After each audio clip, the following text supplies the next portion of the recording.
Amigos telespectadores da Rede Vida de Televisão e do programa Páginas Difíceis da Bíblia.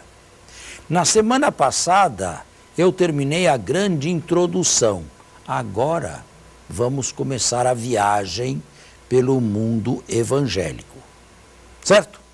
Eu tinha dito que 3 questões nos 2 capítulos da infância de Mateus e de Lucas merecem a nossa atenção. A primeira delas eu me lembro que falei, o nascimento de Jesus em Belém. Que dizer disto?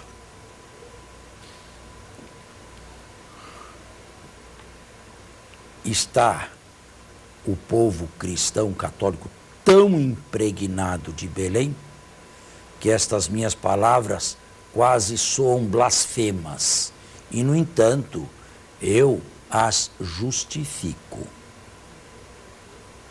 A atestação do nascimento de Jesus em Belém, a bem da verdade, é fraca. É bastante fraca.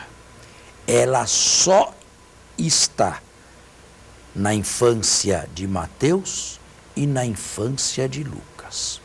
E em nenhum outro texto do Novo Testamento se fala que Jesus é de Belém ou nasceu em Belém. Jesus nunca foi conhecido como Jesus de Belém. Ele foi conhecido como Jesus de Nazaré. E até na cruz, Jesus Nazareno. E os seguidores de Jesus, antes de serem chamados cristãos, eram chamados os nazarenos. Nós éramos chamados nazarenos ou galileus, porque seguíamos o Galileu, o Nazareno. João parece conhecer um eco disto no seu capítulo 7, mas não toma posição diante desta questão, que não é a questão mais importante do Novo Testamento, onde exatamente nasceu Jesus. O mais importante é que nasceu, é que o Verbo se fez carne e habitou entre nós. Isto não deve ser tirado de mira de quem quer que seja cristão. O problema se acresce porque os 2 que falam de Belém, Mateus e Lucas, não concordam entre si pelo motivo pelo qual Jesus teria nascido em Belém. Para Mateus, a Sagrada Família morava em Belém, porque 2 anos depois do nascimento de Jesus, os magos em Mateus vão a Belém e encontram Jesus com Maria numa casa, oikos. Oikos, em grego da koiné, significa casa. Portanto, era ali a casa de José. José era de Belém, Jesus era de Belém e por isso tudo se passou em Belém. Mas em Lucas as coisas se dão diferentemente. A Sagrada Família mora na Galileia, precisamente em Nazaré, Baixa Galileia. Vem a Jerusalém por ocasião de um recenseamento, porque José é obrigado a se recensear. Maria não, mas José sim. Maria vem grávida e Jesus, por acaso quase, acaba nascendo em Belém. 40 dias depois é apresentado no templo, sempre de acordo com Lucas, e descem a Nazaré e lhes era submisso. Ponto final. Agora, 40 dias não são 2 anos, nem 2 anos 40 dias. Para tornar mais difícil ainda o problema, nós devemos confessar que não conhecemos nenhum recenseamento que abrangesse o Império Romano todo inteiro durante o império de Otaviano Augusto. Isso, o senhor diz isso numa questão histórica. Historicamente, isso não tem. Não houve um recenseamento que abrangesse todo o império no período de Augusto, não houve. Houve um outro recenseamento localizado, territorialmente localizado, mas não no império todo inteiro, como sugere Lucas. E quando Lucas afirma que o recenseamento foi ordenado e posto em prática por Quirino, governador da Síria, nós sabemos quando Quirino organizou um recenseamento não da Palestina, nem da Galileia, mas apenas da Judéia. E para Lucas, a Sagrada Família estava na Galileia, portanto, não tinha por que se recensear. Foi quando Herodes Arquelau, filho de Herodes o Grande, foi tirado do poder pelos romanos no ano 6 da nossa era, e foi quando os romanos resolveram assumir diretamente o governo civil da Judéia. O governo militar já estava, claro, nas suas mãos, mas o governo civil ainda não.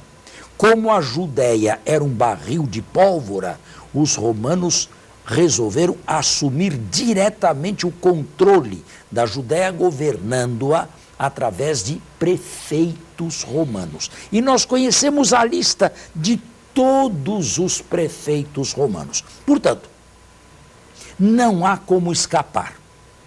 Houve realmente um recenseamento ordenado por Quirino, ocasião em que um galileu se revoltou e provocou um tumulto. Mas este recenseamento se deu quando Jesus já tinha pelo menos 10 anos de idade.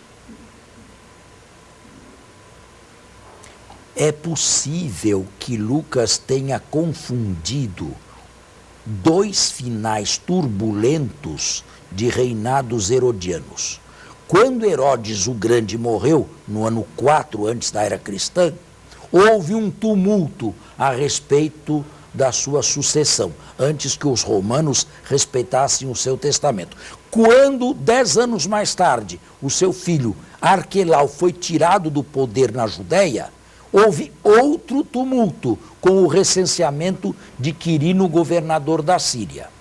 É possível que Lucas tenha confundido dois períodos, ou dois finais de períodos herodianos tumultuados, e tenha considerado o segundo como o primeiro. Aqui vem uma pergunta, cabe uma pergunta: pode um escritor sagrado, inspirado por Deus, errar? A resposta minha é sim, pode. E isto independe da inspiração, com uma condição, ou com um parênteses, que não seja naquela verdade revelada por Deus em ordem à nossa salvação. Aqui neste ponto, e quem fala isto não sou eu, é a Dei Verbum do Concílio Vaticano II, aqui não pode haver erro. Agora, um erro histórico, um erro cronológico, uma confusão de dois reinados que tem a ver isto com a nossa salvação. Isto não é uma verdade para a nossa salvação. Portanto, Lucas podia estar perfeitamente enganado e, a meu ver, se enganou com relação a esse recenseamento. Bom, mas tudo isto coloca em chave a questão do nascimento de Jesus em Belém. Há mais, Lucas não diz aonde Jesus nasceu, diz aonde não nasceu. Não nasceu na hospedaria, no hotel, vamos dizer assim. Mas agora, o nascimento numa gruta, isto não provém de Lucas e de ninguém dos evangelhos. Que naquela gruta houvesse um boi, uma vaca, um jumento, não está absolutamente no texto evangélico. Que Jesus tenha nascido numa estrebaria, no meio de animais, quer dizer, um nascimento. Jesus nunca foi isso na vida. Jesus nunca foi um mendigo miserável na sua existência. Nunca foi. Ele é o filho de um operário, de um fabricante de material de madeira, um téknon em grego. Mas isto, na Palestina do século I, era um ofício até elevado. Jesus não teve este início. Quem é que projetou tudo isto? Quem projetou tudo isto foi quem criou o primeiro presépio no Ocidente cristão. São Francisco. Foi São Francisco, 2 anos antes de morrer, em 1224, na cidade de Greccio, perto de Roma. Criou o primeiro presépio. E como era extremamente pobre, radicalmente pobre, amante da pobreza mais que Jesus. E dos animais, não é, padre? Amante dos animais, mais que Jesus pobre. Então, criou este presépio. E nós todos construímos e vemos anualmente os presépios com óculos franciscanos. Só que não nos damos pela conta disso. De onde é que vêm os animais? O boi, a vaca, é que se colocam lá dentro. Vem de Isaías, capítulo 1, versículo 5º. O boi, o jumento, conhecem a manjedoura do seu senhor, mas o meu povo não me conhece. Para Isaías, é um oráculo ameaçador. Lucas quis dizer que este oráculo ameaçador não vale mais. Porque foi colocado numa manjedoura, a manjedoura é ali mencionada 3 vezes, uma palavra-chave, e o povo reconheceu na manjedoura o seu Senhor, o povo representado pelos pastores. Foram a Belém e encontraram o menino na manjedoura. A profecia de Isaías ameaçadora não vale mais. Jeremias também tinha uma outra profecia ameaçadora e se lamentava com Deus que se comportava em Jerusalém como um viajante que passava uma noite numa hospedaria e ia embora no dia seguinte. Ele não nasceu na hospedaria. Portanto, também este oráculo de Jeremias, ameaçador, não vale mais. Ele veio para ficar no meio do seu povo. E ele foi enrolado em panos. E quem é que ao nascer nunca foi enrolado em panos? Até Salomão, o rei dos reis, de acordo com a Bíblia, foi envolto em panos ao nascer. Isto não é desmazelo, isto não é pobreza, isto é todo o contrário. Isto é carinho, isto é aceitação. Portanto, nós temos que compreender o presépio da forma como ele foi criado. E com isto, eu não quero dizer que eles não devam mais ser feitos. Eu mesmo faço o meu na minha casa e existe em todas as igrejas. Mas eu sei o que eu estou fazendo. E eu gostaria que o telespectador continuasse a fazer o presépio, mas soubesse o que está fazendo. Não há um desmerecimento no presépio. Não há nenhum desmerecimento. É preciso que, no entanto, ele saiba. Agora, a pergunta não foi ainda resolvida. Jesus nasceu lá ou não? Nós vamos fazer um intervalo e voltamos. Padre, antes Sim. de dar a resposta derradeira, que a pergunta ainda não foi respondida, eu gostaria de fazer uma pergunta preliminar. O senhor começou a apresentação dizendo que talvez o considerassem blasfemo por sugerir que Jesus não tivesse nascido em Belém. Por que a que o senhor atribui essa dificuldade que eventualmente o povo católico pode ter, e às vezes até o clero, em aceitar que algo que está que é conhecido popularmente, não seja necessariamente uma verdade histórica. A que o senhor atribui isso? Infelizmente, a maior parte dos nossos católicos são conservadores e absolutamente fundamentalistas. Sem nenhuma instrução bíblica, nunca aprenderam Bíblia, nunca tiveram uma instrução bíblica na vida. Só tem uma Bíblia e nada mais. Depois fizeram um catecismo que eu não sei de que nível foi, e onde foi, e nem quem deu, e com que responsabilidade e profundidade deu. E nunca mais, também essa pessoa pode ser culpável, porque existe uma ignorância culpável. Nunca mais leu um livro, nunca mais abriu. Ficou na catequese. Ficou na catequese dos 8 anos, dos 9 anos. Isso eu não explicaria desse jeito para crianças de 8 anos, para crianças de 9 anos. Não falaria mentira também, mas sobrevoaria. O senhor acha que talvez fosse possível atribuir também uma parte dessa surpresa? O fato de que o nosso fiel tem muita dificuldade de lidar com o gênero literário bíblico também, romanceado? A maior dificuldade é essa. É saber o que é um gênero literário e saber conhecer o gênero literário e se sintonizar bem com o gênero literário. Agora, não é fácil detectar sempre qual gênero literário seja. Quer dizer que se o nosso telespectador tivesse interessado em se aprofundar no conhecimento bíblico e estudasse um pouco as possibilidades de gênero literário que ele vai encontrar, especialmente os gêneros literários romanceados, que vão permitir uma flexibilidade não histórica muito maior, talvez ele tivesse mais aberto a entender. Bom, eu diria que nesse caso ele estaria bem mais apto a enfrentar o mundo bíblico.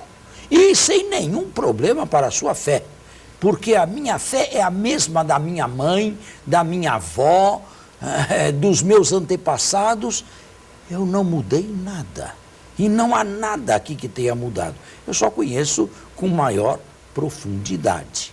Agora, também acontece que nem sempre isto aqui, por quem deveria conhecer mais a Bíblia, é conhecido.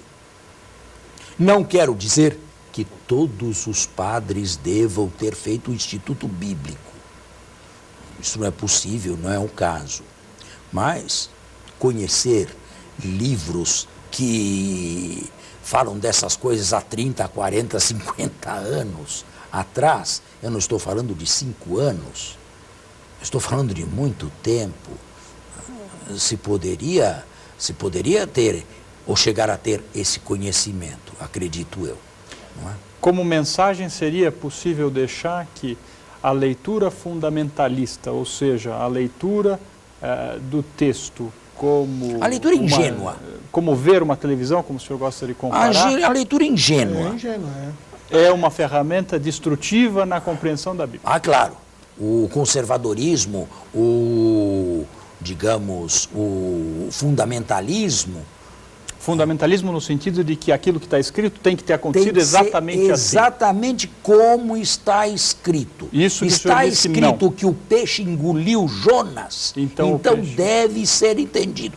Jonas foi todo inteiro parar no estômago do peixe. E está escrito que o peixe vomitou Jonas 3 dias depois, então ele foi vomitado 3 dias depois na praia. E não há que se pôr em dúvida isso. Isso é fundamentalismo.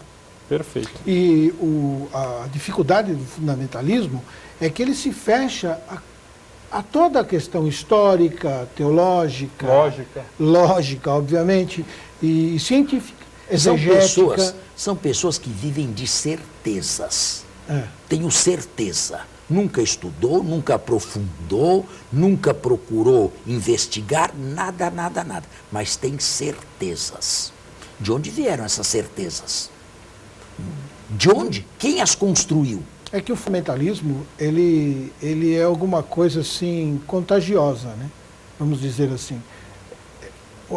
os avós eram, os pais foram, e ele também vai ser, e vai passar isso, e todos se manterão numa, sem ser ofensivo, mas numa profunda ignorância bíblica, histórica, desses evangelhos. Agora, pode ser também só que no tempo dos seus avós e bisavós, essas coisas ainda eram suportáveis. Porque não havia este mundo da comunicação que nós temos hoje. E não havia, a ciência também não tinha caminhado tanto. Mas hoje, você não pode mais manter posições de 70, 80 anos atrás. Acaba sendo uma afronta. Exatamente. Padre, então, voltando agora à pergunta. Jesus nasceu em Belém? É uma questão que eu não posso responder com um sonoro não. Mas eu vejo muitas dificuldades em aceitar o nascimento em Belém depois de tudo o que eu falei. Agora, eu tenho que justificar o texto, mesmo que historicamente eu não aceite. Então, como justificar o texto? Antes de justificar, uma dificuldade, então, que o senhor tem de aceitar que Jesus nasceu em Belém? Tudo isto que eu falei. Sim, claro. A fraqueza da atestação, só 2 evangelistas em 2 lugares, a discordância dos 2. Sim. O fato de Jesus nunca ter sido mencionado como Jesus de Belém. Agora, eu tenho que justificar. Eu justificaria isto afirmando que na tradição pré-evangélica, ou pré-mateana, ou pré-lucana, mas depois da Páscoa, quando já se sabia que Jesus tinha ressuscitado e era Filho de Deus,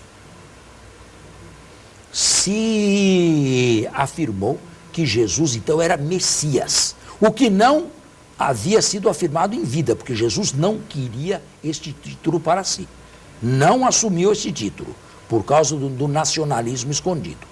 Pois bem, querendo dizer que Jesus era messiânico, nada melhor do que criar uma história que põe o nascimento de Jesus onde exatamente nasceu a raiz do messianismo, Davi. A Escritura nos diz que Davi nasceu em Belém. Então se cria uma história, tradicionalmente, que Jesus nasceu em Belém para assim facilitar o messianismo de Jesus.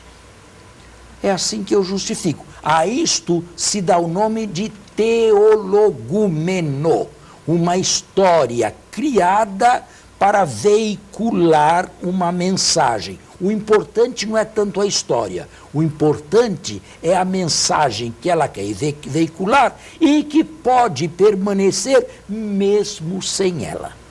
Ela facilita apenas. Ela apenas facilita, mas a mensagem pode existir sem ela. A verdade independe dela. Nós temos que encerrar, o nosso tempo está esgotado e voltamos a semana que vem. Muito obrigado. Um bom domingo a todos e até a próxima semana. Um bom domingo a todos e até o nosso próximo programa.